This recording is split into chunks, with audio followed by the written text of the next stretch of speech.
Sir शायद कुछ कहना चाहेंगे, वो ज़्यादा एक्सपीरियंस है हमसे।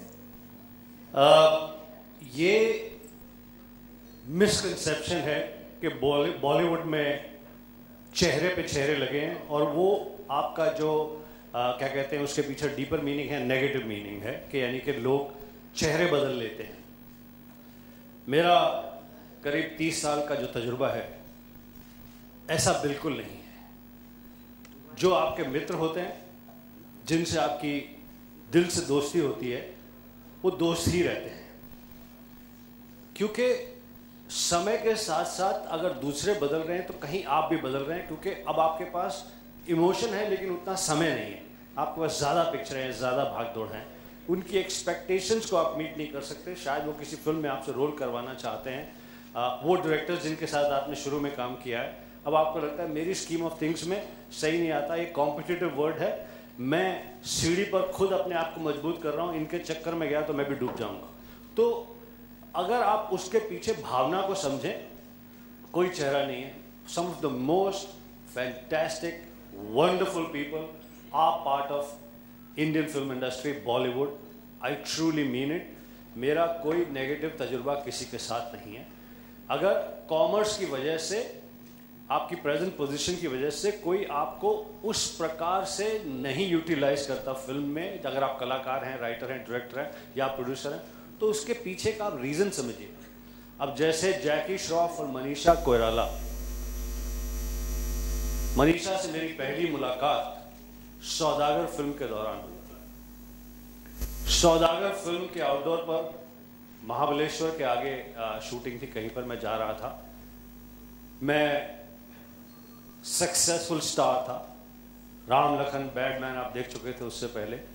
तो मुझे प्रोड्यूसर अशोक घई जी का फ़ोन आया कि हमारी फिल्म की हीरोइन को भी आप अपने साथ ले जाइए अपनी गाड़ी में। तो आई सेड विद प्लेजर। तो मनीषा और मैं पहली बार हमारी मुलाकात हुई यहाँ पर बम्बई में, और हम साथ साथ महाबलेश्वर गए सौदागर की शूटिंग में। नई नई लड़की फिल्मों में काम करने के लिए आई थी। वो दोस्ती आज भी वैसी है, उससे ज़्यादा बेहतर है। जैकी श्रॉफ उसकी फर्स्ट फिल्म से मेरा दोस्त है, आज भी वैसा है। तो मेरा नहीं ख्याल कि कोई इस प्रकार के चेहरे, नेगेटिव चेहरे लगे हैं लोगों पर। दिव्या, आप क्या कहना चाहेंगे इस पर? जी, मैं कहना चाहूँगी कि बिकॉज हम बॉलीवुड के हैं, एक्टिंग करना हमारा प्रोफेशन है, सो ऐसा लगता है कि सबने मुखौटे ओढ़े हुए हैं, लेकिन असल ज़िंदगी में मुझे लगता है हर कोई एक जो आप खुद फील करते हैं आप वो होते हैं, और एक जो आप लोगों से बातचीत करते हैं, जो आपका एक्सप्रेशन होता है, वो आप कहीं ना कहीं थोड़ा सा डिप्लोमेटिक कर देते हैं या थोड़ा डाइल्यूट कर देते हैं। But I think we all are very sensible somewhere, we know कि आप क्या कहना चाहते हैं, लेकिन आप वर्ड्स में उसे घुमा देते हैं।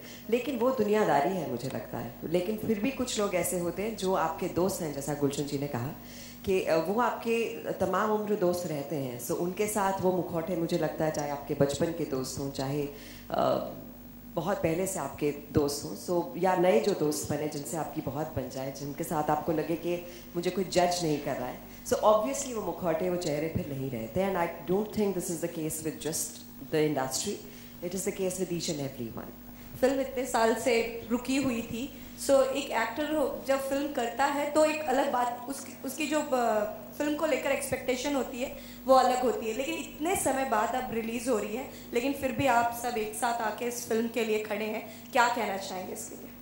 आई थिंक जब हम किसी सुपरहिट फिल्म या बहुत बड़ी फिल्म का हिस्सा बनते हैं और उसमें ज़ोर शोर से हिस्सा लेते हैं, तो हमारा फ़र्ज़ बनता है कि जो फिल्में हमने बहुत इन्जॉय की हैं, जो वाकई बहुत खूबसूरत हैं, जो थोड़ा सा इधर उधर वक्त लिया है, लेकिन फिर भी अगर आप देखें दे लुक रियली लवली। और मुझे लगता है बतौर एक्टर मेरा तो ये सपना रहा था कि काश मैं ब्लैक एंड वाइट एरा में पैदा होती and we would have done something black and white, and मेरा तो सपना इस फिल्म से पूरा हुआ है।